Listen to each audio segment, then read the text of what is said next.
Hello दोस्तों, नमस्कार दोस्तों। आप सभी का स्वागत है एक बार फिर से आपके अपने YouTube channel target government post में। सभी प्यारे भाई बहन जो लोग Allahabad high court group C और डी की तैयारी कर रहे हैं वो सभी लोग ज्वाइन कर सकते हैं, जुड़ सकते हैं। नीचे दिए गए रेड कलर की सब्सक्राइब बटन दबा करके और बगल में दी गई घंटी ज़रूर दबा लें, ऑल पे क्लिक कर लें, जिससे आने वाले सारे क्लासों के वीडियोस के जो नोटिफिकेशन है वो आपको समय से मिल पाएँ, साथ ही साथ आपको आगे की अपडेट्स मिल पाएँ। ठीक है। और मैं बताना चाहूँगा कि प्रीवियस ईयर शॉर्ट पेपर और प्रैक्टिस सेट आपके प्लेलिस्ट में जा कर के इसी चैनल के आप प्लेलिस्ट में जाएंगे तो सब कुछ आपको मिल जाएगा, बिल्कुल फ्री में, कोई चार्जेस नहीं है। तो चलिए शुरू कर लेते हैं आज की क्लास। तो आज हम लोग शुरुआत करेंगे जीके से। आप सभी को पता है 100 क्वेश्चन आने हैं ग्रुप सी में भी और ग्रुप डी में भी। तो शुरुआत करेंगे जीके जीएस से। 25 क्वेश्चन आपके जीके जीएस के आएंगे और मैथ्स में भी 25 क्वेश्चन आने वाले हैं। तो पहले हम लोग जीके करेंगे, उसके बाद में मैथ के क्वेश्चन करेंगे। तो देखेंगे आपकी तैयारी कैसी है। एग्जाम हॉल वाले क्वेश्चन आपको मैं करवाने जा रहा हूँ, प्रैक्टिस सेट। तो सभी लोग तैयार हो जाएं, कॉपी पेन लेके बैठें। जो क्वेश्चन नोट करने वाला उसको नोट कर लिया करें वीडियो को पॉज करके, और प्रैक्टिस जरूर करें, क्वेश्चन का आंसर जरूर दिया करें, भले ही आपको आंसर उसका आता हो या ना आता हो। मतलब आता होगा तो देंगे आप, नहीं आता होगा तो भी आपको आंसर देना ही देना है कमेंट में। क्योंकि देखिए गलतियां करके सीखते हैं, आप जानते हैं ना, गलतियां करके सीखते हैं। मतलब आप गलत आंसर देंगे या सही आंसर देंगे तो आपको समझ में आएगा कि हाँ भाई इस क्वेश्चन का ये आंसर सही है। और एग्जाम हॉल में अगर वो क्वेश्चन या उस तरह का क्वेश्चन पूछ लिया गया तो आप सही उत्तर कर पाएंगे, क्योंकि आप प्रैक्टिस सेट लगा चुके हैं, उस क्वेश्चन का आंसर कर चुके हैं। ठीक है। और गलती होती है तो भी आप सीखेंगे कि इसका आंसर ये नहीं ये है। समझ में आ रही बात? तो भाई सेशन को लाइक ज़रूर किया करें, कंजूसी बिल्कुल ना किया करें, आपके लिए बहुत मेहनत कर रहे हैं। चलिए शुरू कर लेते हैं क्लास को। सभी लोग लाइक और शेयर ज़रूर कर दें। उम्मीद है कल का प्रैक्टिस सेट आप लोगों ने ज्वाइन कर लिया होगा। मैं डेली आपको एक एक प्रैक्टिस सेट दे रहा हूँ। तो कल का प्रैक्टिस सेट जिन लोगों ने नहीं ज्वाइन किया है उसको जरूर से जरूर ज्वाइन कर लिया। आपको कुछ नहीं करना, होम पेज में जाना है और होम पेज में जा करके आप वीडियोज़ वाले ऑप्शन में जाएंगे, लाइव वाले ऑप्शन में जाएंगे, तो जो आपकी रिसेंट क्लासें हैं वो आपकी शो करेंगी। ठीक है। चलिए, तो सिंधु सभ्यता का काल कब था? सिंधु सभ्यता से रिलेटेड क्वेश्चन आपकी परीक्षा में पूछा जाएगा। सिंधु सभ्यता का काल कब था? तो यहाँ पर आपसे काल पूछा गया है कि सिंधु सभ्यता का समय कब से कब तक था। तो 51 नंबर पे आपका करेक्ट आंसर क्या है? सबको आंसर देना है, सभी प्यारे भाई बहन फटाफट से आंसर देंगे। बिल्कुल सही, बहुत बढ़िया। 9:30 बजे आपकी शाम को क्लास होती है, तो बिल्कुल मिस ना किया करें। अगर आपको अच्छे नंबर लाने हैं, आपको स्टेज फर्स्ट में शॉर्टलिस्ट होना है, तो आप ज़रूर से ज़रूर प्रैक्टिस करें। ठीक है, प्रैक्टिस बहुत ज़रूरी है, क्योंकि अब एग्ज़ाम को लेकर के बहुत कम समय रह गया है। पढ़ाई आपने जितनी की है अच्छी बात है, और कम की है तो भी अच्छी बात है। प्रैक्टिस सेट ज़रूर करिए। ठीक है, प्रैक्टिस सेट ज़रूर लगाइए, मॉडल पेपर ज़रूर लगाइए, बहुत अच्छा रिस्पांस मिलेगा एग्जाम में आपको। 51 नंबर पे राइट आंसर हो जाएगा। सिंधु सभ्यता का जो काल था वो 2500 बीसी से 1750 बीसी था। तो ऑप्शन नंबर ए यहाँ पर आपका राइट हो गया, ध्यान रखिएगा। अगले क्वेश्चन पे आ जाएंगे। 52 नंबर क्वेश्चन है, आपसे पूछ रहा भारतीय राष्ट्रीय कांग्रेस बनने के समय भारत का वायसराय कौन था? वेरी इंपॉर्टेंट क्वेश्चन है, सबको आंसर करना है। थोड़ा स्पीड बढ़ा लेंगे तो बहुत अच्छा रहेगा और तुरंत आंसर किया करिए। मैं क्वेश्चन रीड करता हूँ, आपके सामने 4 ऑप्शन है, कर्जन है, कैनिंग है, लॉरेंस है और डफरिन है। निम्न में से आपका राइट आंसर हो जाएगा डफरिन। ठीक है, भारतीय राष्ट्रीय कांग्रेस की जो स्थापना हुई थी वो 1885 में हुई थी, और उस समय भारत के वायसराय कौन थे? Lord Dufferin. तो आंसर यहाँ पर ऑप्शन नंबर बेटा क्या हो गया? डी हो गया। ठीक है ना। नेक्स्ट क्वेश्चन की तरफ आ जाएंगे। अगला क्वेश्चन ये रहा, 53 नंबर क्वेश्चन है, और 53 नंबर क्वेश्चन में आपसे ये पूछा जा रहा है, बताइएगा पानीपत का दूसरा युद्ध कब और किसके बीच लड़ा गया? वेरी इंपॉर्टेंट क्वेश्चन है आज के सेशन में, तो फटाफट से आंसर करते हुए चलेंगे सभी लोग। यहाँ पर देखिए पहले ऑप्शन में दिया गया है कि पानीपत का दूसरा युद्ध 1526 में, दूसरे ऑप्शन में दिया है यानी बी ऑप्शन में 1761 में, और सी ऑप्शन में दिया है 1556 में, और डी ऑप्शन दिया है 1491 में। ठीक है, सारे ही ऑप्शन आपके स्क्रीन पे हैं, फटाफट से आपको आंसर करना है। 53 नंबर पे राइट आंसर आपका हो जाएगा पानीपत का दूसरा युद्ध ये हेमू और अकबर के बीच में हुआ था 1556 में। ठीक है, पानीपत का दूसरा युद्ध 1556 में हेमू और अकबर के बीच हुआ था। चलिए अगले क्वेश्चन की तरफ चलेंगे। अगला क्वेश्चन ये रहा, 54 नंबर आपके स्क्रीन पर है। यहाँ पर आपसे देखिए क्या कह रहा है। यहाँ पर आपसे कह रहा है निम्नलिखित में से कौन सा प्रांत जो एक कांग्रेस मंत्रालय था और 1935 के अधिनियम के अंतर्गत नहीं बनाया गया था। फिर से समझेंगे, निम्नलिखित में से कौन सा प्रांत जो एक कांग्रेस मंत्रालय था और 1935 के अधिनियम के अंतर्गत नहीं बनाया गया था। 54 नंबर पे आपका करेक्ट आंसर क्या होगा? बिहार, मद्रास, उड़ीसा, पंजाब। तो राइट आंसर हो जाएगा 54 पे। बिल्कुल सही ऑप्शन नंबर डी जो लोग कर रहे हैं, पंजाब, बिल्कुल करेक्ट आंसर हो जाएगा। नेक्स्ट क्वेश्चन पे आ जाएंगे। 55 नंबर क्वेश्चन है। 55 में आपसे यहाँ पर पूछा जा रहा है कि बताइए निम्नलिखित में से किन वर्षों के दौरान पोर्ट ब्लेयर सुभाष चंद्र बोस के अधीन आजाद हिंद सरकार का मुख्यालय था? किन वर्षों के दौरान पोर्ट ब्लेयर सुभाष चंद्र बोस के अधीन आजाद हिंद सरकार का मुख्यालय था? तो राइट आंसर यहां पर हो जाएगा 1943 से 1944, यानी ऑप्शन नंबर डी आपका यहां पे करेक्ट आंसर होगा। 56 नंबर क्वेश्चन आपके स्क्रीन पे है। आपसे पूछ रहा है निम्नलिखित में से कौन भूमध्य रेखा पर स्थित नहीं है? वेरी इंपॉर्टेंट क्वेश्चन है। युगांडा, सोमालिया, ब्राजील, दक्षिण अफ्रीका।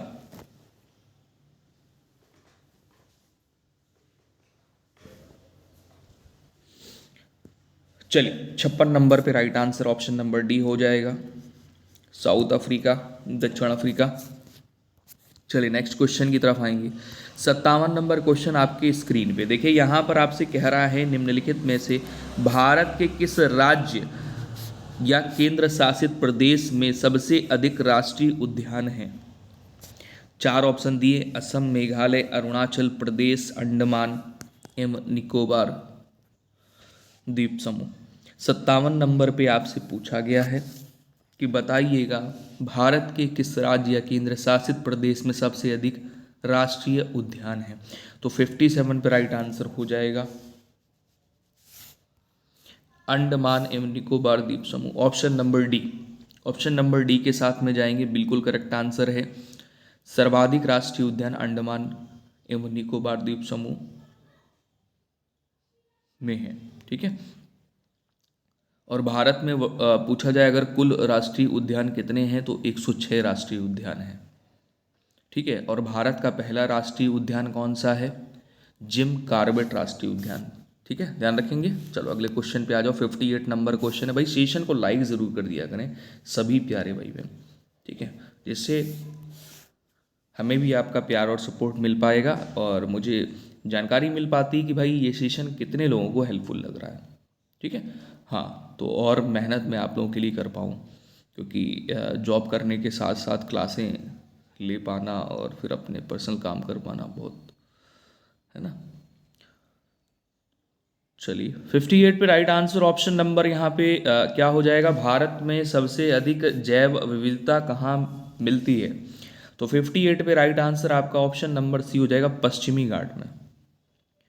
पश्चिमी घाट में भारत में 4 जैव विविधता वाले हॉटस्पॉट है।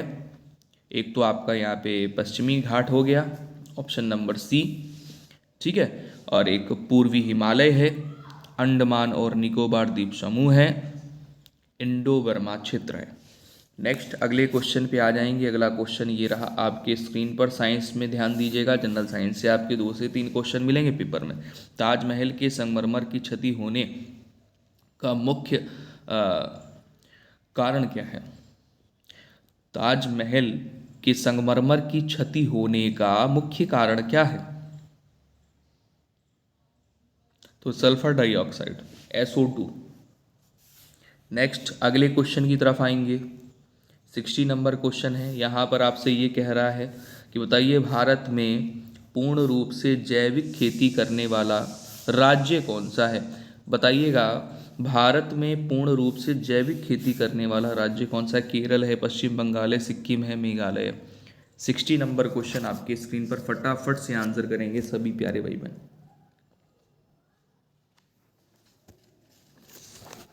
चलिए बहुत बढ़िया, ध्यान देंगे यहाँ पे 60 नंबर पे राइट आंसर हो जाएगा सिक्किम। सिक्किम है। नेक्स्ट क्वेश्चन पे आ जाएंगे, 61 नंबर क्वेश्चन ये रहा आपके स्क्रीन पे। यहाँ पर आपसे कह रहा भारतीय संविधान का कौन सा अनुच्छेद ये विचार करता है कि भारत में एक महान्यायवादी होना चाहिए? भारतीय संविधान का कौन सा अनुच्छेद, कौन सा आर्टिकल यह विचार करता है कि भारत में एक महान्यायवादी होना चाहिए? 61 नंबर पे राइट आंसर हो जाएगा अनुच्छेद 76, आर्टिकल 76। ठीक है, समझ गए सभी लोग? बहुत बढ़िया, शाबाश। अगले क्वेश्चन की तरफ चलिए। आंसर ज़रूर किया करें, क्वेश्चन ना भी आता हो तो भी आंसर ज़रूर करें, इससे आपको ही फायदा है। निम्नलिखित में से कौन संविधान सभा के संवैधानिक सलाहकार थे? Very very important question. निम्नलिखित में से कौन संविधान सभा के संवैधानिक सलाहकार थे? 4 ऑप्शन दिया गया है। सच्चिदानंद सिन्हा हैं, BN राव हैं, HN कुंजूर हैं और VN मेनन। तो निम्न में से राइट आंसर आपका क्या होगा? 62 नंबर 62 नंबर क्वेश्चन पे राइट आंसर हो जाएगा BN राव। क्या हो जाएगा? BN राव, यानी बेनेगल नरसिम्हा राव भारतीय प्रशासनिक सेवा के अधिकारी और अंतर्राष्ट्रीय न्यायालय के न्यायाधीश थे। भारतीय संविधान निर्माण के समय संवैधानिक सलाहकार नियुक्त किए गए थे और वह संविधान के अपने लोकतांत्रिक ढांचे की सामान्य संरचना के लिए जिम्मेदार थे। ठीक है, चलो अगले क्वेश्चन की तरफ चलते हैं। अगला क्वेश्चन ये रहा 63 नंबर आपके स्क्रीन पे। यहाँ पर आपसे कह रहा है राष्ट्रपति अपना त्यागपत्र को देगा, किसको देगा? सब जानते हैं कि राष्ट्रपति अपना त्यागपत्र उपराष्ट्रपति को देगा, वाइस प्रेसिडेंट को देगा। नेक्स्ट क्वेश्चन पे आ जाइए। चलिए, साइंस का क्वेश्चन है, आपसे कह रहा है प्लास्टर ऑफ पेरिस है। प्लास्टर ऑफ पेरिस है। चलिए, प्लास्टर ऑफ पेरिस है। प्लास्टर ऑफ पेरिस का रासायनिक नाम क्या होता है? Calcium sulphate hemihydrate. क्या होता है? Calcium sulphate hemihydrate.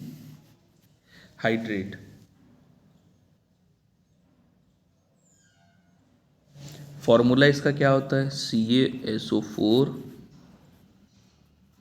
Half H2O। ठीक है, ध्यान रखिएगा। अगले क्वेश्चन पे चलेंगे। 65 नंबर क्वेश्चन ये रहा आपके स्क्रीन पे। यहाँ पर आपसे कह रहा है एक लोहे के तलने वाले बर्तन में जंग लगने को रोकने के लिए कौन सी विधि उपयुक्त नहीं है? ग्रीस लगाना, पेंट लगाना, और सारे ऑप्शन देखने चाहिए। टेफ्लॉन की परत चढ़ाना, मरकरी की परत चढ़ाना। मतलब कौन सी एक विधि है जो कि सही नहीं है?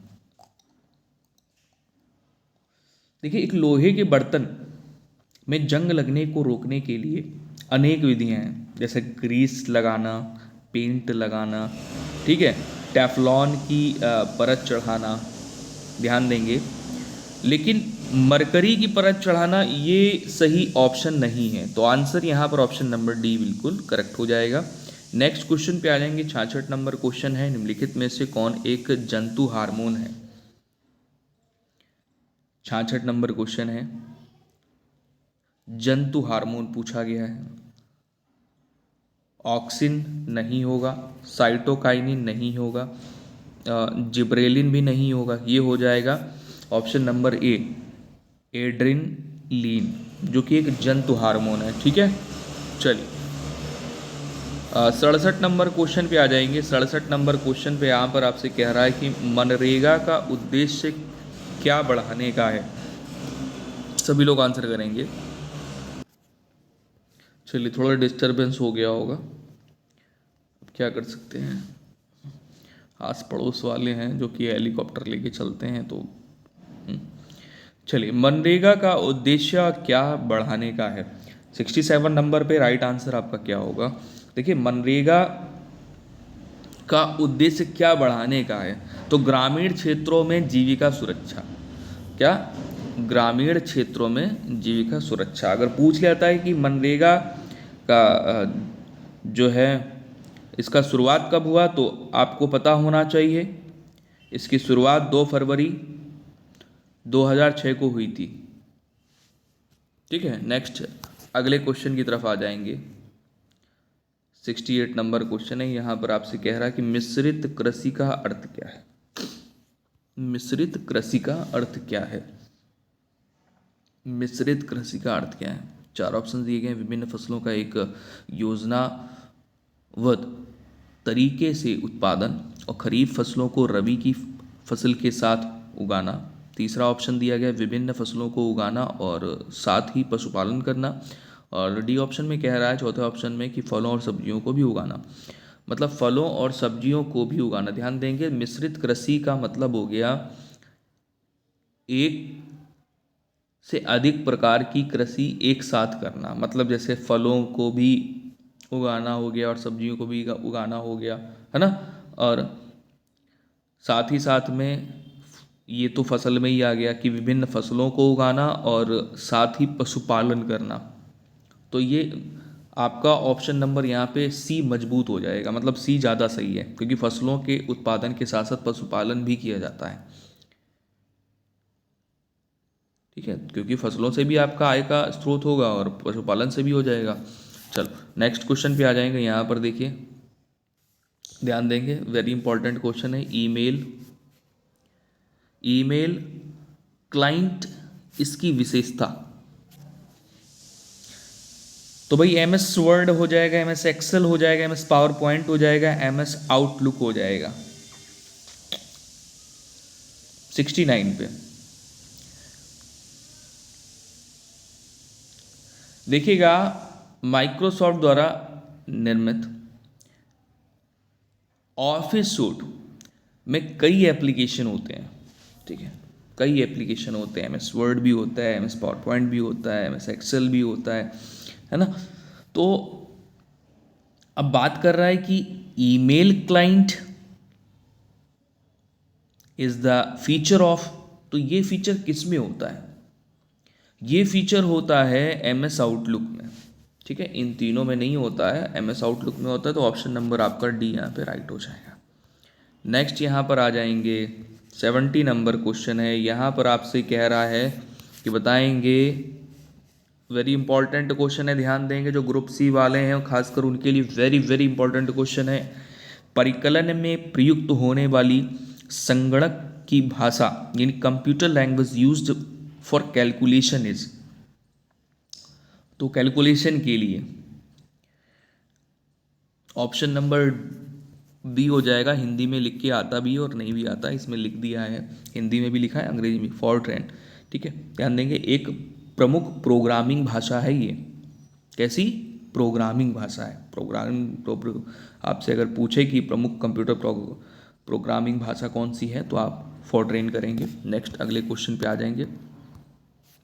अगला क्वेश्चन 71 नंबर है। यहाँ पर आपसे कह रहा है, निम्नलिखित में से कौन उत्तर प्रदेश में एक ओपन यूनिवर्सिटी है? 71 पे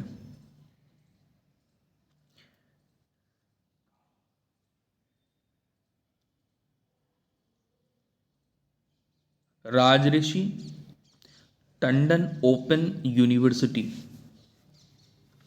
कहाँ पर है? ये प्रयागराज में है। ठीक है, नेक्स्ट अगले क्वेश्चन की तरफ आएंगे। 72 नंबर क्वेश्चन आपसे यहाँ पर कह रहा, उत्तर प्रदेश विधानसभा में कितने सदस्य हैं? उत्तर प्रदेश विधानसभा में कितने सदस्य हैं? 72 पे very very important question.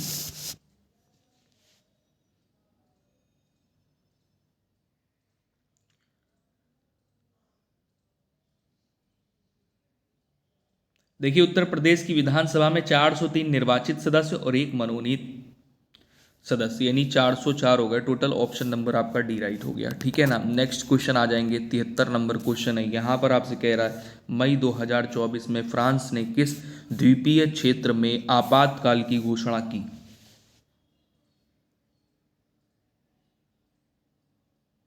Right answer यहाँ पर क्या हो जाएगा? New Caledonia. क्या करोगे?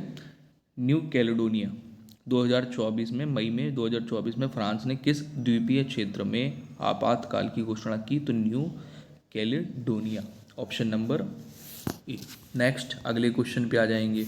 अगला क्वेश्चन ये रहा, करंट का क्वेश्चन है। मई 2024 में भारत फ्रांस संयुक्त सैन्य अभ्यास शक्ति का आयोजन किस राज्य में किया गया? तो मेघालय है, गोवा है, और दो ऑप्शन और दिए गए आपके नीचे हो गए, राजस्थान, लद्दाख।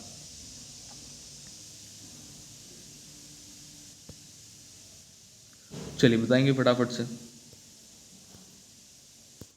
तो आंसर यहाँ पे बेटा आपका मेघालय हो जाएगा। ध्यान देंगे, जो भारत और फ्रांस का सैन्य अभ्यास हुआ मई 2024 में, सैन्य अभ्यास शक्ति जिसका नाम है सैन्य अभ्यास का, ठीक है, तो इसका आयोजन किस राज्य में किया गया? मेघालय में, ठीक है, बिल्कुल ध्यान रखें अच्छे से।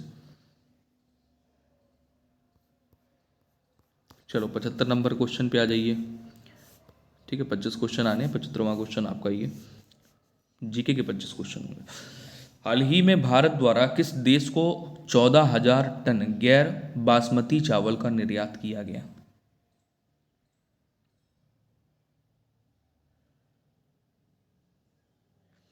तो मॉरिशस हो जाएगा, ऑप्शन नंबर आपका सी बिल्कुल करेक्ट हो जाएगा, ठीक है। अब हम लोग करेंगे मैथ्स के क्वेश्चन। सेशन को लाइक जरूर कर दिया करें सभी प्यारे भाई बहन। चलो पहला क्वेश्चन ये आ गया, इस तरह का क्वेश्चन आएगा तो आप फटाफट से आंसर कैसे दोगे?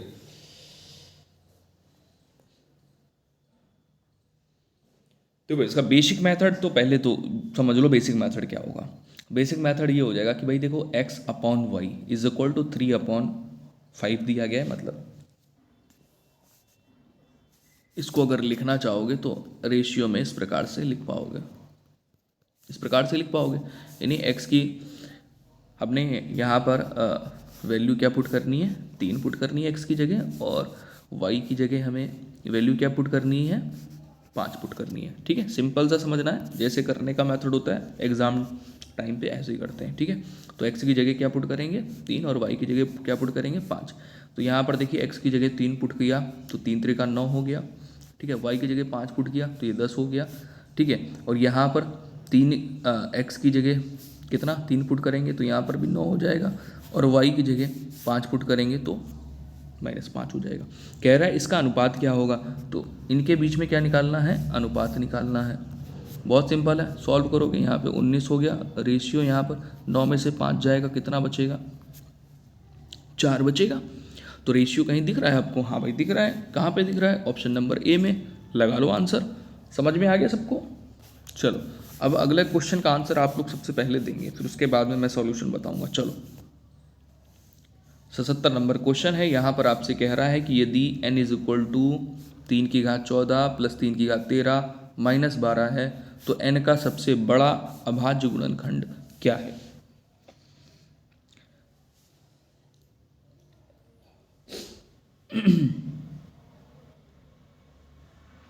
चलिए करिए, आंसर बताइए फटाफट से।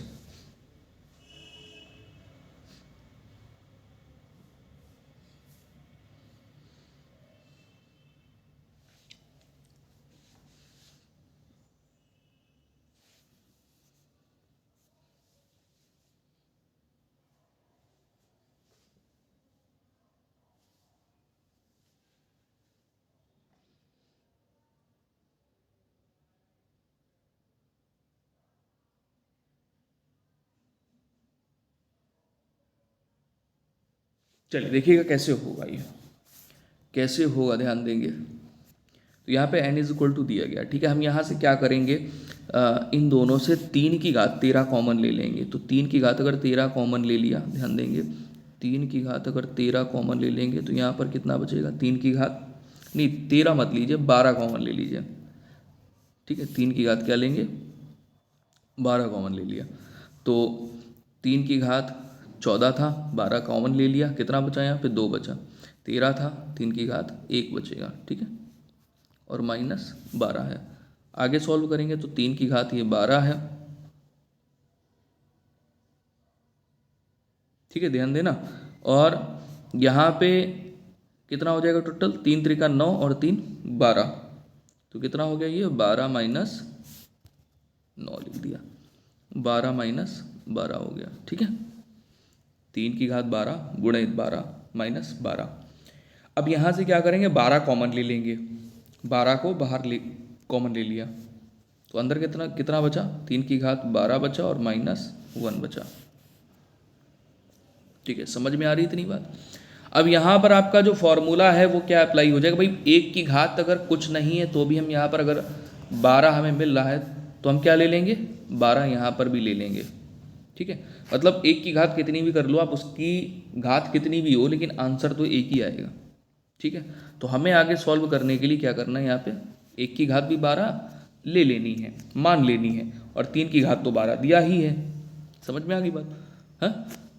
तो फॉर्मूला यहाँ पर क्या लगाएंगे, a की घात 2 माइनस बी की घात 2, आपने पढ़ा होगा a square minus b square, बोलो क्या होता है, एक ब्रैकेट में a प्लस बी होता है और दूसरे ब्रैकेट में a माइनस बी होता है, पढ़ा है ना आपने। यही फॉर्मूला आपको यहाँ पर अप्लाई कर देना है। जब आप अप्लाई करते हो तो यहाँ पर देखो 2 था, तो यहाँ पर कितना हो गया, पावर 1 1 हो गई सभी में, ठीक है, मतलब पावर आधी आधी हो जाती है। अगर यहीं पर पावर 2 की जगह कितना होता, मान लो 4 पावर होता, तो यहाँ पर 2 होती, पावर होती कि नहीं होती। इसी प्रकार से यहाँ 12 है पावर, तो 6 6 हो जाएगी, आधी हो जाएगी, हैं, समझ गए ना। मान लीजिए यहाँ 6, यहाँ पर 12 और यहाँ 12 होता, तो यहाँ पे 6, यहाँ पे 6, 6 6 पावर हो जाती, ठीक है, समझ गए। उम्मीद है समझ में आ गया होगा। चलो आगे सॉल्व कर लेते हैं फटाफट से। तो इसको जब सॉल्व करेंगे आप, तो यहाँ पर आपका क्या बन जाएगा, देखिए 12, ठीक है, ब्रैकेट में 3 की घात 6 प्लस 1 और 3 की घात 6 माइनस 1, ये बन जाएगा। अब जब आप इसको हल करेंगे, जब आप इसको सॉल्व करेंगे तो क्या बनेगा, देखो मैं ऊपर लिख दे रहा हूँ, थोड़ा समझ जाना। यहाँ पे लिखता हूँ 12 गुणे 3 की घात 6 प्लस 1 करोगे तो होता 729 और 1 हो जाएगा 730, ठीक है। ऐसे ही आगे गुणा इसको सॉल्व करेंगे तो यहाँ पे 729 होता है 3 की घात 6 और माइनस 1 करोगे तो 728 हो जाएगा। आपसे यहाँ पर पूछ क्या रहा था, यहाँ पर ये पूछ रहा था कि अभाज्य गुणनखंड क्या होगा। देखो ये अभाज्य नहीं है क्या, अभाज्य नहीं है, ये अभाज्य है क्या, नहीं है, ठीक है। अभाज्य है तो इसमें, लेकिन इसको, इसके जब फैक्टर आप करोगे इस प्रकार से 73 गुणे 10, तो फैक्टर हमको कितना मिल गया 73, जो कि अभाज्य गुणनखंड है। कैसा है, प्राइम फैक्टर है जो, ठीक है। चलो प्राइम नंबर है, तो आंसर यहां पर हो गया ऑप्शन नंबर डी। देखिए समय इसलिए लग रहा है क्योंकि समझाना पड़ रहा है, आप लोग फटाफट से जब लगाओगे ना तो इतना समय नहीं लगेगा। चलिए अगला क्वेश्चन ये रहा, आपके स्क्रीन पे 78 नंबर है, हल करिए, अपना आंसर दीजिए फटाफट से, एक्स का मान निकालना है।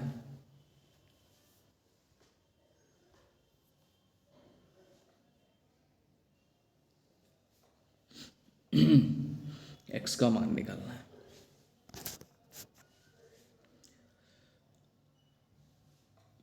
देखिए ऐसे क्वेश्चन को सॉल्व कैसे करते हैं, आपने अगर ये मिल गया आपको और ये केवल सॉल्व करना है तो आप कैसे सॉल्व करते हो, नीचे 1 लेते हो, है ना, ऐसे तो करते हो, और फिर क्या करते हो, एलसीएम 2 ले लिया, है 2 का गुणा 5 के साथ किया 10 हो गया, प्लस एक किया, तो कुल मिला के 11/2 हो गया। तो ये वाली जो कैलकुलेशन है ये आपको कहाँ करनी है, लिखना नहीं है, कैलकुलेशन मन में कर लेनी है। मैं आसान तरीका बता रहा हूँ कि सब कर लें, ठीक है। ज़्यादा ट्रिक में आएंगे तो एग्ज़ाम में परेशान हो जाएंगे। तो यहाँ पर आपका कितना बन गया, 11/2 बन गया, और ये 2 कहाँ जाएगा, ये 2 चला जाएगा इसके पास में, तो यहाँ पर कितना बन गया, 2 बन गया, और नीचे कितना है 11 है, तो सिचुएशन यहाँ पर आ गया 11, 2/11 हो गया यहाँ पे। अब इसको भी उसी प्रकार से हल करेंगे तो कितना हो जाएगा, 11 और 2 13, 13/2 11। कितना बन जाएगा यहाँ पे? यहाँ बन गया 13/11। यहाँ बन गया 13/11 और ये 11 ऊपर चला जाएगा, तो सिचुएशन हो जाएगी x + 11/13। समझ में आ गई बात? इतनी बात समझ में आई सबको? कोई दिक्कत इसमें नहीं है। अब इसको उठा करके इधर भेज दो। जब इधर भेजोगे तो x बराबर क्या हो जाएगा? 2 - 11/13। एलसीएम लो 13, यहाँ पे 26 - 11 तो कितना हो जाएगा? ये x बराबर चल रहा है, यहाँ पे x बराबर आ जाएगा 15/13। ये आंसर है 15/13, ऑप्शन नंबर है। लग जाएगा? कोई दिक्कत किसी को? कोई समस्या परेशानी नहीं है? चलो अगला क्वेश्चन ये रहा आपके स्क्रीन पे, 79 नंबर क्वेश्चन है। इसमें समझेंगे सभी लोग। मैं ऐसे कर दे रहा हूँ, नीचे मुझे स्पेस मिल जाएगा, ठीक है। क्वेश्चन नंबर 79 है, आप लोग ध्यान रखें। कह रहा मान लीजिए x वह छोटी से छोटी संख्या है जो 16, 24, 30, 36 और 45 से विभाजित है तथा x एक पूर्ण वर्ग भी है। मतलब x ऐसी संख्या है, पूर्ण वर्ग भी है, स्क्वायर भी है, ठीक है। जब x को 123 से विभाजित किया जाता है तो शेषफल कितना आएगा? तो पहले तो हमें यहाँ तक सॉल्व करना है, x की वैल्यू निकालनी है, x फाइंड आउट करना है। उसके बाद में फिर क्या करेंगे? 123 से विभाजित कर देंगे, जो भी आपका शेषफल आएगा वो आपका आंसर होगा। हाँ, तो भाई 16, 24, 30, 36, 45 से विभाजित होने वाली संख्या निकालनी है और जो पूर्ण वर्ग भी होनी चाहिए। निकालो जल्दी से। सबसे आसान तरीका निकालने का होता है कि आप क्या करो, इन पांचों संख्याओं का क्या कर लो, एलसीएम निकालो, लासा जिसको बोलते हैं, ठीक है। तो जब आप लासा निकालोगे इन सभी का तो कितना आ जाएगा? देखो ध्यान देना, लासा तो आप लोग निकाल लोगे ना, तो जब इसका आप लासा निकालोगे ना तो आ जाएगा आपका 3600 लासा, लेकिन आप लोग को निकालना है, ठीक है। एलसीएम जो आया इन पांच संख्याओं का वो क्या आया? 3600। अब 3600 क्या है? अपने आप में एक वर्ग है। किसका वर्ग होता है ये? तो ये 60 का वर्ग होता है, ठीक है, 60 का वर्ग होता है। अब यहाँ पर कह रहा है इसको 123 से अगर आप विभाजित करोगे तो कितना मिलेगा? तो 123 से जब आप इसको भाग दोगे तो जब आप हल करोगे तो आपको 33 मिलेगा। कितना मिलेगा? 33 हल करो। हल करके बताओ कमेंट में जल्दी से, 33 शेषफल मिल रहा कि नहीं मिल रहा? ये शेष मिलेगा। क्या मिलेगा? शेषफल, रिमाइंडर। चलो हल करो जल्दी से और बताओ अपना आंसर। 33 आ रहा कि नहीं आ रहा? हल करके बताना है, देखना है, चेक करना है। ऐसा तो नहीं कहीं मैं गलत कर रहा हूँ या मैं आपको गलत बता रहा हूँ, लेकिन आप तो चेक करेंगे ना। कॉपी पेन लेके बैठे हैं, पहले ही बोला था मैंने। चलो अगले क्वेश्चन की तरफ आ जाओ। ओहो बढ़िया ज़बरदस्त क्वेश्चन है। कह रहा है what is the value of, चलो इसका मान निकालिए, याद करिए। अच्छा क्वेश्चन है, 80 नंबर पे। तो आपको पता ही है भाई कैसे सॉल्व करना होता है ऐसे क्वेश्चन में। ऐसे क्वेश्चन वही बॉडमॉस लगाएंगे। तो पहले तो आपको क्या सॉल्व करना है? ब्रैकेट सॉल्व करना होगा।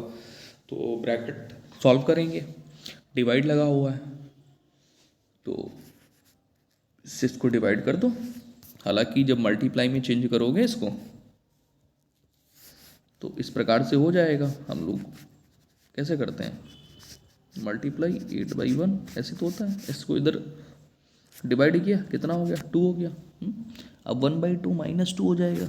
ये 1/2 दिया है पूरा और ये -2 दिया है। इसको सॉल्व कर लिया हमने यहाँ पर। अब क्या मिल गया? -2 मिल गया। सॉल्व करोगे यहाँ पे कितना बनेगा? यहाँ पे जब आप सॉल्व करोगे तो यहाँ पे -3/2 बनेगा। कैसे भाई? 2 का गुणा 2 से हुआ, 4 हो गया। और यहाँ पर 1 है तो 1 माइनस भी तो हो जाएगा, तो -3/2 बन गया यहाँ पे। यहाँ पर तो ये बन गया, ठीक है। अब बात इसकी आती है, तो यहाँ पर हम ब्रैकेट लगा, तो पहले मल्टीप्लाई सॉल्व करेंगे, यानी यहाँ पर बन जाएगा 44। अब 44 डिवाइड बाई 44, यानी इससे इसको क्या कर दिया, डिवाइड कर दिया, 1 बन गया, यहाँ पे क्या बन गया, 1। ठीक है, अब 1 बन गया, यहाँ पे ऑफ लगा है, तो पहले ऑफ सॉल्व करेंगे, तो यहाँ पर तो आपको मिल गया 1, और 1 का सॉल्यूशन इस प्रकार से रहेगा, देखो ये 88 है, -1 ऑफ माइनस, ये तो ऑफ का मतलब होता मल्टीप्लाई, जब इनका और इनका आपस में मल्टीप्लाई होगा तो यहाँ पर वैल्यू क्या बन जाएगी, ये बन जाएगी,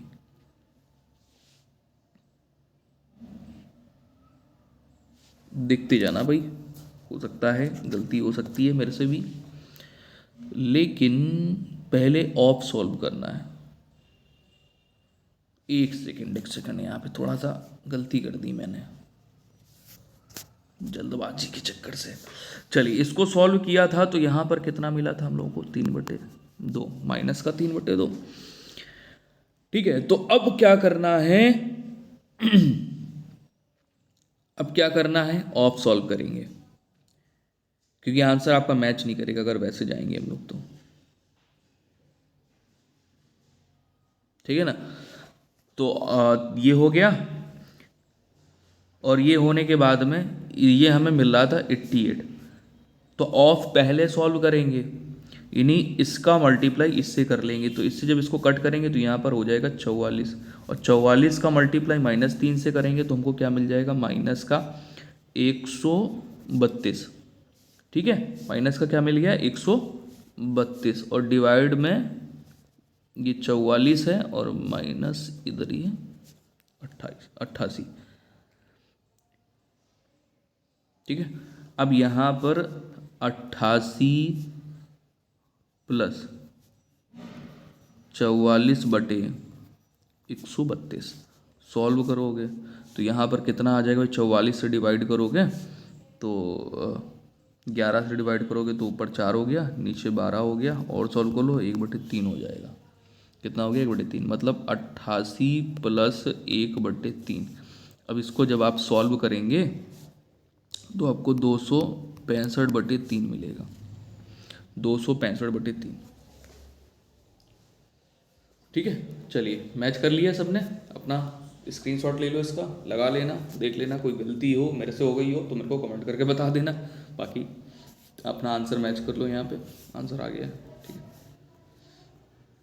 चलो अगले क्वेश्चन की तरफ आ जाएंगे। 81 नंबर क्वेश्चन आपके स्क्रीन पे।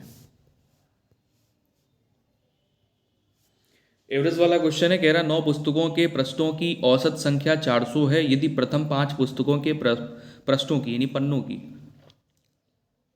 जो पेज होते हैं, पेजों की औसत संख्या कितनी है प्रथम 5 पुस्तकों की।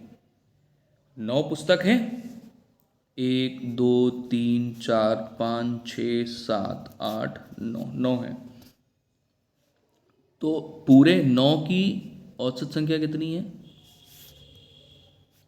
पूरे 9 पुस्तकों की, जो पुस्तकों के पृष्ठों की औसत संख्या कितनी है, 400 है। ठीक है, और कह रहा है प्रथम 5, प्रथम 5 की कितनी है, एक सेकंड 400 लिखना था यहाँ पर, प्रथम 5 की कितनी है, 430 है।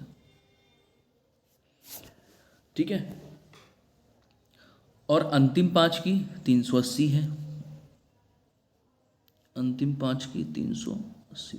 इसका एक सिंपल वाला तरीका पहले देखेंगे,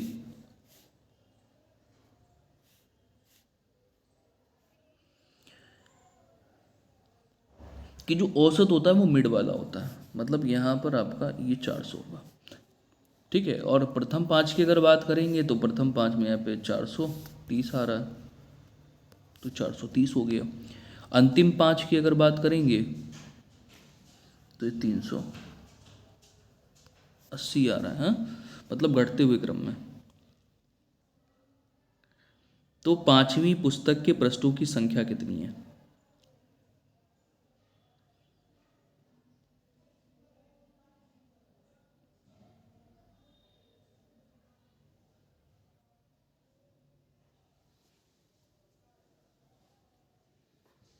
अच्छा चलो कोई नहीं, हल कर लो, हल कर लो, कोई दिक्कत नहीं है। देखो 9 × 400 करोगे कितना मिल जाएगा आपको, ये 3600 मिल गया। ठीक है, इधर प्रथम 5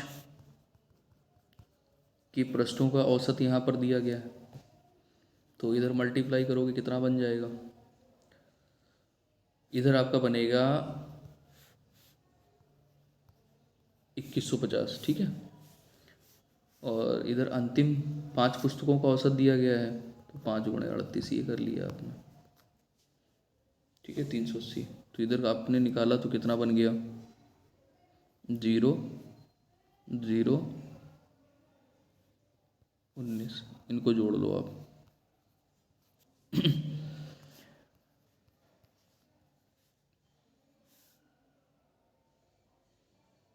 ठीक है, जोड़ने के बाद में क्या करो, इनके बीच में अंतर निकालो।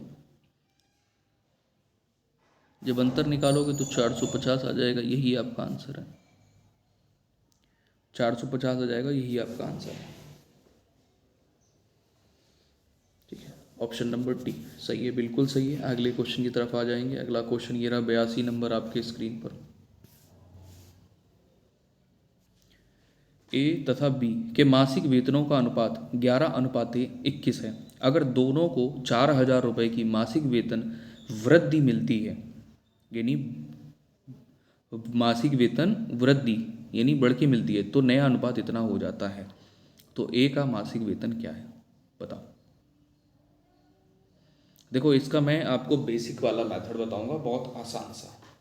ठीक है, बहुत आसान सा, बेसिक वाला भी आसान है। अच्छा है, इनका हमें मासिक वेतन जो है वो दिया है, गिवन है। कितना दिया है, 11:12। तो हमने इनके साथ में x ले लिया। अगर दोनों की आय में वृद्धि हो रही है 4000 की, कितनी हो रही है, 4000 की वृद्धि हो रही है, तो कितना अनुपात हो जाता है, 3:5 का। इतनी बात समझ में आ गई सबको। अब तो हल कर लोगे, यहाँ से क्रॉस मल्टीप्लाई कर लो, आराम से हल कर लो। आपका कितना हो गया, ये 55x प्लस 4 पंचे 20,000 ये हो गया, और 36x और यहाँ पे प्लस 12,000 ये हो गया। हल करो यहाँ पे, जब हल करोगे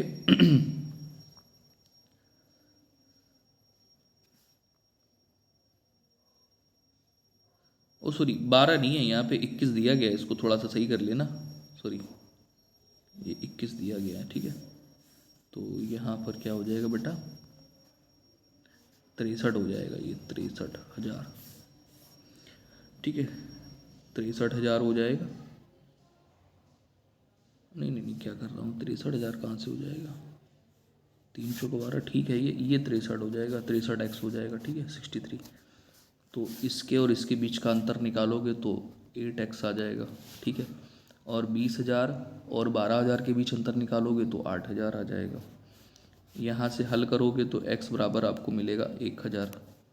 आपसे कह रहा है कि ए का मासिक वेतन बताइए, ए का मासिक वेतन, तो ए का मासिक वेतन था कितना, 11x ना। ठीक है, 11x था, और वृद्धि कितनी हो गई, 4,000 की। तो 11,000 में 4,000 जोड़ दोगे तो 15,000 बन जाएगा, हैं। 11,000 आया, और 11,000 में क्या करोगे, 4,000 आपने जोड़ दिया, तो 15,000 आपकी वैल्यू बन गई। मतलब ए का जो वेतन है वो कितना हो गया, 15,000 हो गया बेटा। ठीक है, समझ में आ गया ना, आसान है। ऑप्शन नंबर भी राइट हो गया। नेक्स्ट अगला क्वेश्चन है 83 नंबर, 83 नंबर।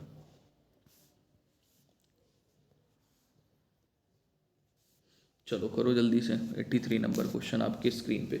इसमें कह रहा सुजाता अपनी मासिक आय का 18% घर के किराए पर, आय पर 40% किराने के सामान पर, और शेष जो बची हुई आय है उसका 55% अपने बच्चों की शिक्षा और अन्य पर खर्च करती। यदि उसकी मासिक वेतन यदि उसकी मासिक बचत, यहाँ पे दिया यदि उसकी मासिक बचत इतने रुपए है, तो उसका खर्च शिक्षा और अन्य पर कितना है।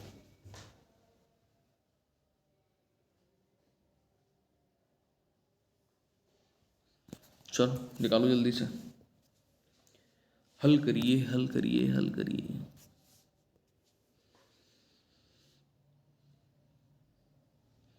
सुजाता की मासिक बचत दी हुई है, उसी के अनुसार हमें हल करना है, ध्यान देना है। देखो सुजाता की जो मासिक आय वो हमको पता नहीं है, क्योंकि अगर वो पता होती तो फिर हो गया था चुटकियों में।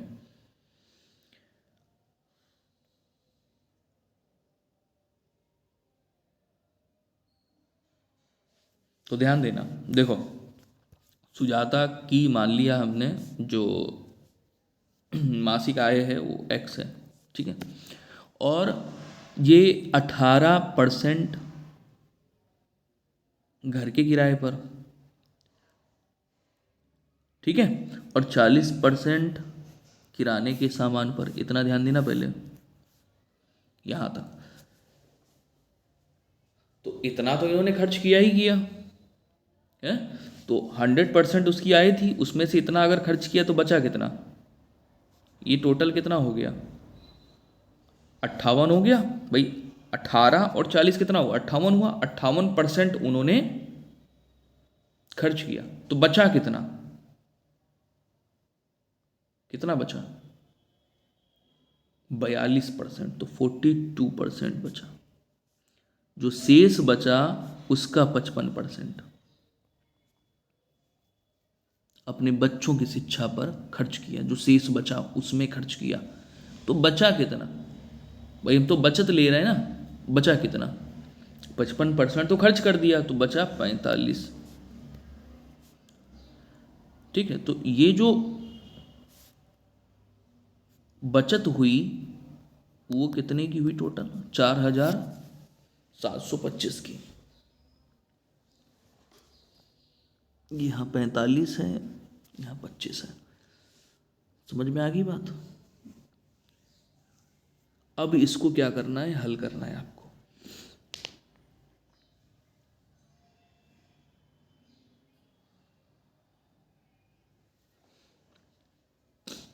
हल करिए।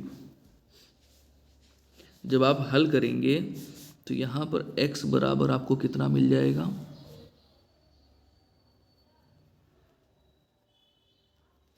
25,000 मिलेगा।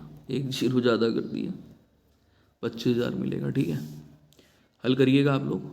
हल करने के बाद में x बराबर आपको 25,000 मिलेगा। x है क्या? x जो हम लोगों ने लेट करी थी वैल्यू, वो थी मासिक आय की, यानी उसका जो सैलरी है वो कितना है? टाइम हो गया भाई ऑफिस का, चलो। हाँ तो कहाँ थे हम लोग? जो एक्स की वैल्यू आई, यानी सुजाता की जो मासिक आय है वो 25,000 रुपये, और 25,000 है तो कह रहा है कि शिक्षा और अन्य पर कितना खर्च है। मतलब आप यहाँ पर ये देखिए कि उसने ये बोला था कि 55% जो है वो अपने बच्चों की शिक्षा और अन्य पर खर्च करता है, तो इसी का आपको क्या करना है बेटा?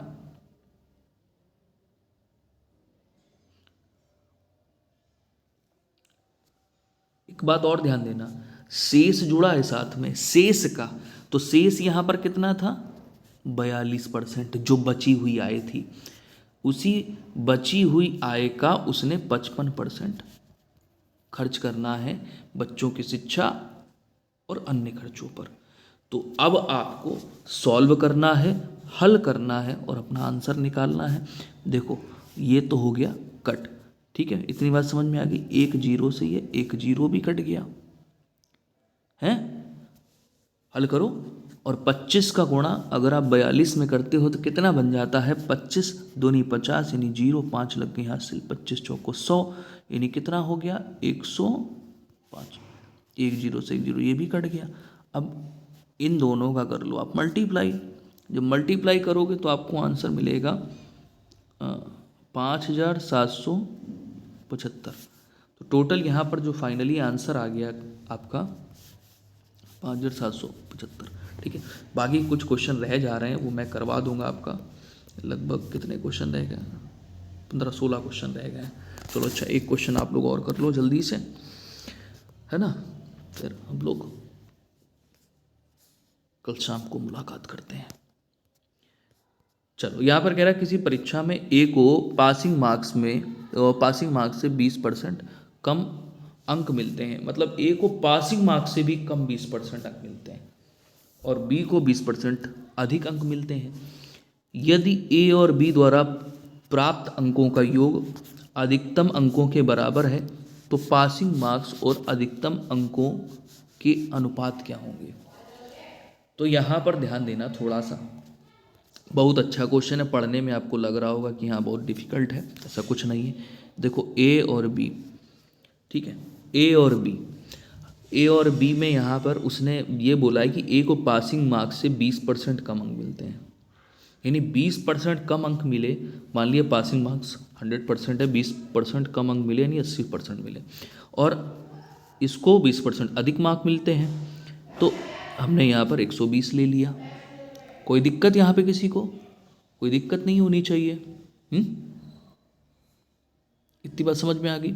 अब यहाँ पर कहता है कि ए और बी द्वारा प्राप्त अंकों का जो योग है, ए और बी द्वारा जो प्राप्त अंकों का जो योग है, प्राप्त अंकों का योग, हाँ, प्राप्त अंकों का योग अधिकतम अंकों के बराबर है, तो पासिंग मार्क्स और अधिकतम अंकों को अनुपात में लिखिए।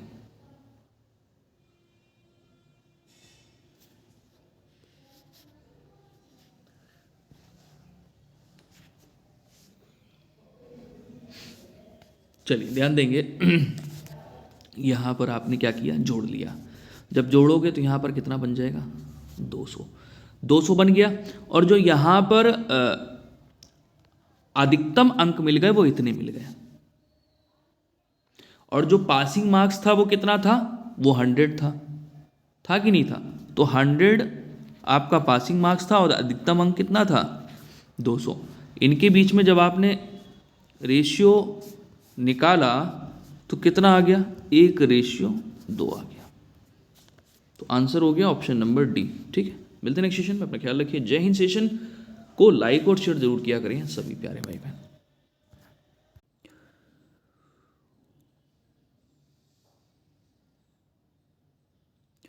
हेलो दोस्तों, नमस्कार दोस्तों, आप सभी का स्वागत है एक बार फिर से आपके अपने YouTube channel target government post में। Allahabad high court group C और ग्रुप डी की कंप्लीट तैयारी के लिए अगर अभी तक आप नहीं जुड़े हैं तो जुड़ सकते हैं। नीचे दिए गए रेड कलर की सब्सक्राइब बटन दबा करके और बगल में लगी घंटी ज़रूर दबा लें, जिससे आने वाले वीडियोस, आने वाली लाइव क्लासें, आने वाले अपडेट्स आपको समय से मिल सकें। बताना चाहेंगे कि अगर आपने प्रीवियस ईयर क्वेश्चन पेपर नहीं लगाया हुआ है तो लगा लीजिएगा। प्लेलिस्ट बनी हुई है, प्लेलिस्ट में जाके आप प्रीवियस ईयर क्वेश्चन पेपर लगा सकते हैं। साथ ही साथ आपको मॉडल पेपर भी मिल जाएंगे, तो मॉडल पेपर भी लगा सकते हैं कि कैसे क्वेश्चन पेपर आते हैं। ठीक है, तो मार्केट से प्रैक्टिस सेट परचेज करने की ज़रूरत ही नहीं पड़ेगी आपको। सिर्फ और सिर्फ आपको क्या लेना है, क्या अच्छे से पढ़ना है, करंट अफेयर। ठीक है, करंट अफेयर के क्वेश्चन आपको 2 से 3 क्वेश्चन पेपर में मिलेंगे। चलिए, तो आज का जो सेशन है ये आपके लिए बहुत इम्पॉर्टेंट है। जैसा कि आपने थंबनेल में देखा होगा कि आज की क्लास में आपको प्रीवियस ईयर में आए हुए जीके के जितने भी क्वेश्चन हैं, जीके जीएस के जितने भी क्वेश्चन हैं वो आपको मिलेंगे। तो प्रीवियस ईयर के क्वेश्चन हम लोग यहाँ पे करने वाले हैं। प्रीवियस ईयर में आए हुए सभी प्रश्न करने वाले हैं सामान्य अध्ययन के। तो सभी लोग रेडी हो जाइए, जल्दी से कमेंट में यस कर दीजिए कि आप रेडी हो चुके हैं। सेशन को लाइक कर दीजिए और शेयर कर दीजिए। बहुत बढ़िया, देखिए सेशन को लाइक करेंगे तो आपका प्यार और सपोर्ट मिल पाता है, साथ ही साथ आपको आने वाली जो भी लाइव क्लासें हैं वो समय से आपको मिल पाती हैं। तो चलिए क्लास को शुरू कर लें। तो इस प्रकार से देखिए, जितने भी पेपर ग्रुप डी के हो चुके हैं, ग्रुप डी के जितने भी पेपर हो चुके हैं वो सभी पेपर यहाँ पर हम लोग लगाने वाले हैं। Allahabad high court group D की मुख्य परीक्षा, ठीक है, और जो स्टेज फर्स्ट होती, जो प्रारंभिक परीक्षा होती है, दोनों ही लगाएंगे। मतलब इतने पेपर अभी तक हो चुके हैं 2014 से लेकर के 2023 तक। तो ये सभी हम लोग करने वाले हैं। जीके जीएस के जितने भी क्वेश्चन अभी तक आए हैं सारे के सारे हम लोग करेंगे। ठीक है, समझ गए सभी लोग। तो क्लास को पूरा एंड तक आपको ज्वाइन करना है, जिससे आप समझ पाएँ कि पेपर में कैसे क्वेश्चन पूछे जाते हैं, और जो प्रैक्टिस सेट यहाँ पे मैं आपको करवा रहा हूँ वो एग्ज़ाम हॉल जैसा है या नहीं है। चलिए, तो पहला क्वेश्चन ये रहा आपके स्क्रीन पे। यहाँ पर आपसे क्या कह रहा है भाई? कहता है भारत का सर्वोच्च वीरता पुरस्कार कौन सा है। ठीक है, पेपर में क्वेश्चन का लेवल आपको समझ में आ जाएगा। 26 नंबर पे राइट आंसर क्या हो जाएगा? तो आप सभी जानते हैं भारत का सर्वोच्च वीरता पुरस्कार कौन सा है? परमवीर चक्र। क्या है? परमवीर चक्र है। अगले क्वेश्चन पे आ जाएंगे। अच्छा, इसके बारे में अगर आपको जानकारी लेनी है तो मैंने यहाँ पे दे रखा, वीडियो को पॉज करके आप अच्छे से समझ सकते हैं। जैसे परमवीर चक्र भारत का सर्वोच्च सैन्य पुरस्कार है, अलंकरण है, जो उच्च कोटि की शूरवीरता और त्याग के लिए प्रदान किया जाता है। इस पुरस्कार की स्थापना 26 जनवरी 1950 को की गई थी। इसे देश के सर्वोच्च सम्मान भारत रत्न के बाद सबसे प्रतिष्ठित पुरस्कार माना जाता है। ठीक है, चलिए अगले क्वेश्चन पे आ जाएंगे। अगला क्वेश्चन ये रहा आपके स्क्रीन पे, 27 नंबर है। 27 में आपसे कह रहा है डिस्कवरी ऑफ इंडिया, भारत की खोज नामक पुस्तक के रचयिता कौन है? किसने लिखी है? 27 पे राइट आंसर यहाँ पर क्या करेंगे, फटाफट से करते हुए चलेंगे, जवाहरलाल नेहरू इसका करेक्ट आंसर हो जाएगा। नेक्स्ट क्वेश्चन पे आ जाएंगे। अगला क्वेश्चन ये रहा 28 नंबर आपके स्क्रीन पे है। यहाँ पर आपसे कह रहा है बताइए वह एथलीट जिसने राष्ट्रमंडल खेल 2014 में स्वर्ण पदक जीता। तो ये प्रीवियस ईयर का पेपर कर रहे हैं हम लोग, तो उस टाइम का ये करंट का क्वेश्चन। ठीक है, तो हालांकि इसकी ये क्वेश्चन आपके लिए इम्पोर्टेंट नहीं है, लेकिन आपको आइडिया मिल जाएगा कि करंट के क्वेश्चन कितने रहते हैं पेपर में। 28 पे right answer option number A हो जाएगा, विकास शिवेगौड़ा। नेक्स्ट क्वेश्चन पे आ जाएंगे। अगला क्वेश्चन ये रहा आपके स्क्रीन पे, 29 नंबर है। यहाँ पर आपसे कह रहा है कि क्रिकेट में प्रत्येक स्टंप की लंबाई कितनी होती है। चलो फटाफट से करेंगे, इम्पॉर्टेंट क्वेश्चन आपका।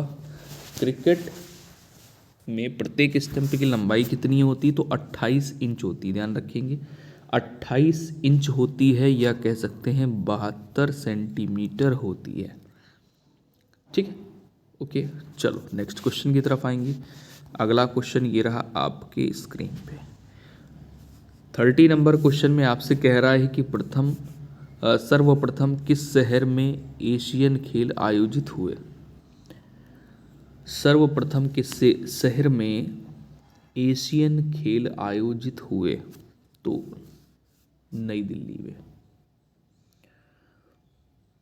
ठीक है, नई दिल्ली में 1951 में एशियाई खेल नई दिल्ली शहर में आयोजित हुए। यहाँ पे दिया भी गया है डेट के साथ में। सर्वप्रथम 4 मार्च 1951 ईस्वी में एशियाई खेल नई दिल्ली शहर में आयोजित किया गया था। ठीक है,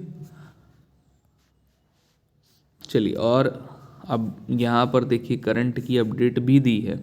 20वें एशियाई खेल 2027 में जापान में आयोजित किया जाएगा। चलो अगले क्वेश्चन पे आ जाइए। अगला क्वेश्चन ये रहा 31 नंबर है। लोकसभा के नव निर्वाचित उपाध्यक्ष एम थम्भी दुरी, यही दिया है, एक सेकेंड इसको दुराई। हाँ चलो, 31 नंबर पे है लोकसभा के नवनिर्वाचित उपाध्यक्ष एम थम्भी दुरई किस दल से संबंधित हैं? किस पार्टी से हैं ये? तो ये हैं डीएमके। किस पार्टी से हैं?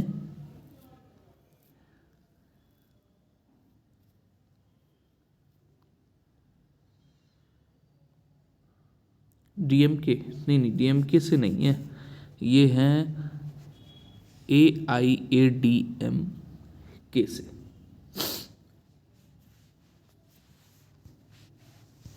चलिए अगले क्वेश्चन पे आएंगे। अगला क्वेश्चन ये रहा आपके स्क्रीन पे।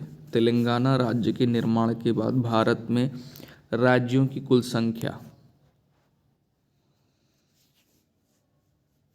क्वेश्चन के हिसाब से आपको आंसर देना है।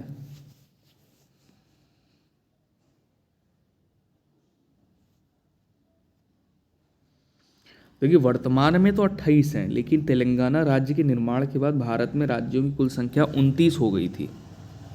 ठीक है, और वर्तमान में कितने हैं? 28 राज्य हैं और 8 केंद्र शासित प्रदेश हैं। चलो अगले क्वेश्चन पे आ जाइए। 33 नंबर क्वेश्चन। मनुष्य के कितने दांतों को दूध के दांत कहते हैं? जनरल साइंस के भी क्वेश्चन पूछे जाते हैं। 33 नंबर पे फटाफट से आंसर करेंगे सभी लोग। सेशन को लाइक ज़रूर कर दें, शेयर ज़रूर कर दें, जिससे और भी लोगों तक लाइव सेशन पहुंच सके और भी लोग छोड़ पाएँ। 20।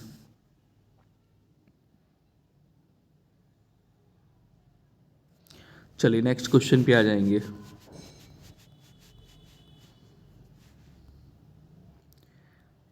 चौंतीस नंबर क्वेश्चन है। यहाँ पर आपसे कह रहा है रेशम के कीड़े किस अवस्था में रेशम की प्राप्ति होती है? रेशम के कीड़े से किस अवस्था में रेशम की प्राप्ति होती है? करेक्ट आंसर हो जाएगा कोकून। क्या हो जाएगा? कोकून। मैच करते हुए चलेंगे और अपना आंसर कमेंट में करते हुए चलेंगे। भले ही गलत आंसर करना है, लेकिन करना है, आंसर सबको देने हैं। चलिए 35 नंबर क्वेश्चन है। निम्नलिखित में से कौन सा रक्त समूह सार्वत्रिक रक्तदाता होता है? मतलब जो सबको दे सकता है, ले नहीं सकता है, सबको दे सकता है। सर्वदाता कह सकते हैं या सार्वत्रिक रक्तदाता कह सकते हैं। तो आंसर यहां पर ऑप्शन नंबर बी हो जाएगा।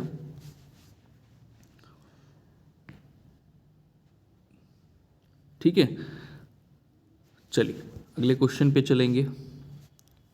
ध्यान दीजिएगा, ए बी रुधिर वर्ग वाले व्यक्ति को सर्वग्राही यानी सार्वत्रिक रक्तग्राही कहते हैं, और ओ तो भी आप लोगों ने किया ही है, ये दाता होता है। चलिए अगले क्वेश्चन में आ जाएंगे। 36 नंबर क्वेश्चन है। यहाँ पर आपसे कह रहा है एटीएम का अर्थ क्या है? एटीएम का फुल फॉर्म क्या है? 36 नंबर पे। तो ऑटोमेटेड टेलर मशीन। क्या है? Automated teller machine. ध्यान रखेंगे, ऑप्शन नंबर यहाँ पर मैच करेंगे, डी सही है आपका। नेक्स्ट क्वेश्चन पे आ जाइए। अगला क्वेश्चन ये रहा आपके स्क्रीन पे। 37 नंबर है। कुनैन की दवा प्राप्त होती है किससे? कुनैन की जो दवा है ये किससे प्राप्त होती है? कुनैन की दवा किससे प्राप्त होती है? सिनकोना के पेड़ से। कुनैन की दवा किससे प्राप्त होती है? सिनकोना के पेड़ से। ध्यान दीजिएगा, कुनैन सिनकोना के पेड़ से प्राप्त की जाती है, और कुनैन एक प्राकृतिक श्वेत क्रिस्टलाइन एल्कलाइड पदार्थ होता है, जिससे या जिसमें ज्वर रोधी, मलेरिया रोधी, दर्दनाशक, सूजन रोधी गुण होते हैं, इसलिए ये प्राप्त की जाती है। अगला क्वेश्चन 38 नंबर है। इसमें है अजैव निम्नीकरणीय अपशिष्ट पदार्थ से छुटकारा पाने का एक सर्वश्रेष्ठ तरीका क्या है?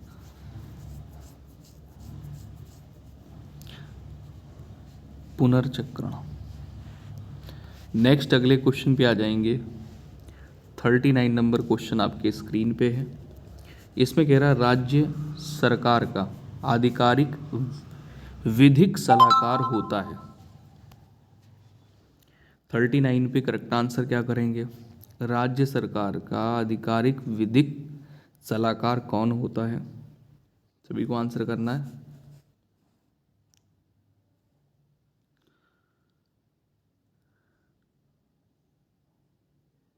महाधिवक्ता। राज्य सरकार का आधिकारिक विधिक सलाहकार महाधिवक्ता होता है। अभी जो महाधिवक्ता है इसकी नियुक्ति राज्यपाल द्वारा की जाती है और ये महाधिवक्ता राज्य सरकार का मुख्य कानूनी सलाहकार होता है। अगला क्वेश्चन ये रहा 40 नंबर आपके स्क्रीन पे। इसमें कह रहा है कि सूर्य ग्रहण होता है जब, सूर्य ग्रहण होता है जब चंद्रमा सूर्य और पृथ्वी के बीच में आ जाएगा तो सूर्य को ग्रहण लग जाएगा, सूर्य ग्रहण कहलाएगा। तो ऑप्शन नंबर यहाँ पे क्या होगा बेटा, डी बिल्कुल करेक्ट आंसर हो जाएगा। नेक्स्ट क्वेश्चन पे आ जाइए। अगला क्वेश्चन ये रहा,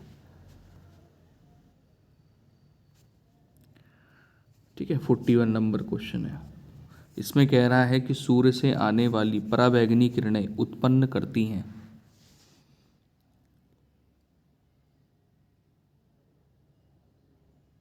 त्वचा कैंसर,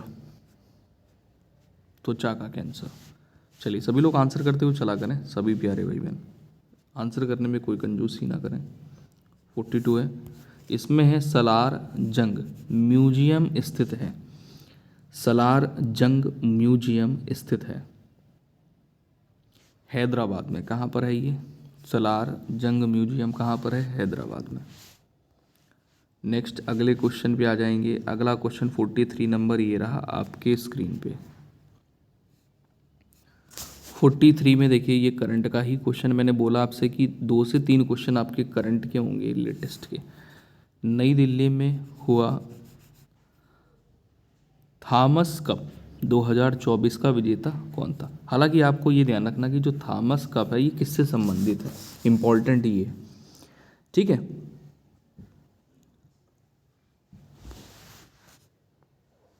तो ये बैडमिंटन से संबंधित है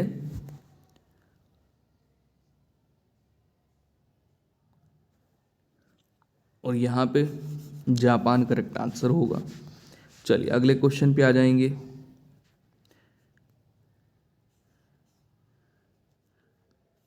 देखिए लेटेस्ट का भी ध्यान रखिए। 2024 का स्वर्ण पदक चीन ने 11वीं बार जीता है।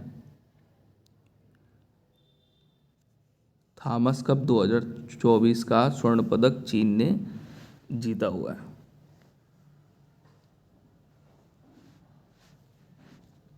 चलिए अगले क्वेश्चन पे आ जाएंगे। अरे आंसर तो दिख गया आपको, फिर भी आंसर कर लीजिए। लोकसभा का सभापति चेयरमैन कौन होता है,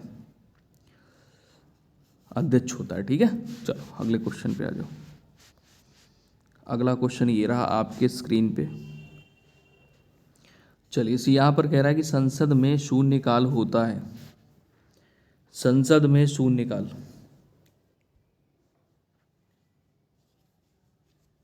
जब अत्यधिक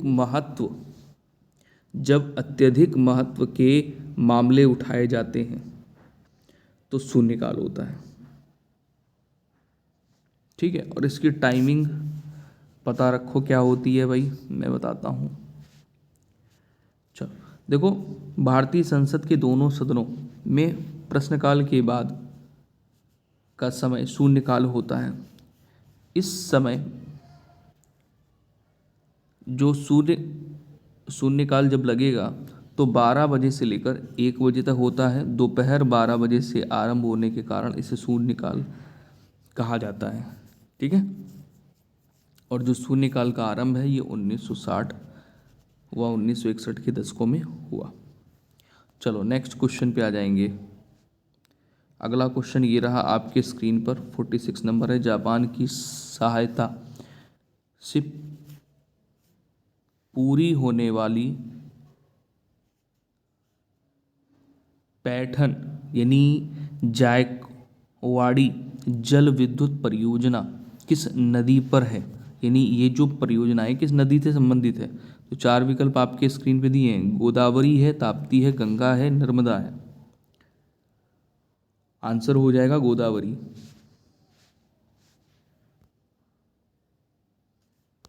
अगला क्वेश्चन ये रहा आपके स्क्रीन पे, 47 नंबर है। कह रहा ओटावा किस देश की राजधानी है। ओटावा किस देश की राजधानी है, फटाफट से कमेंट करके बताएंगे। कनाडा। ओटावा कनाडा देश की राजधानी है।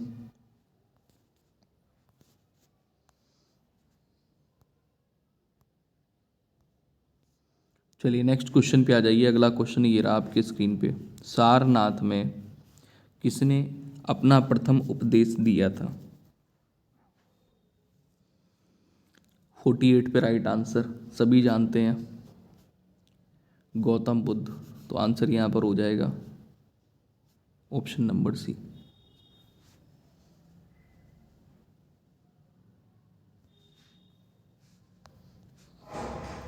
नेक्स्ट अगले क्वेश्चन पे आ जाइए 49 नंबर क्वेश्चन में।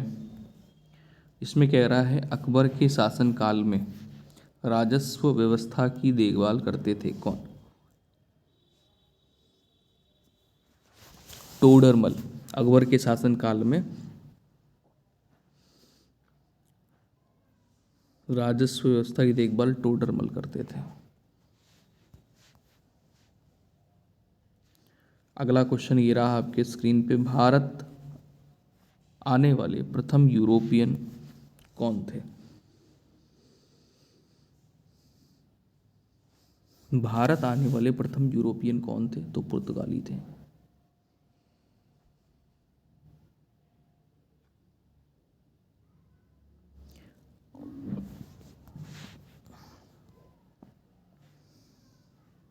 भारत आने वाले प्रथम यूरोपियन पुर्तगाली थे, ठीक है। और इम्पोर्टेंट क्या है कि अब्दुल मनीद नामक गुजराती पथ प्रदर्शक की सहायता से वास्को डी गामा 17 मई 1498 को केरल के कालीकट के प्रसिद्ध बंदरगाह पर सर्वप्रथम बार पहुंचा। चलिए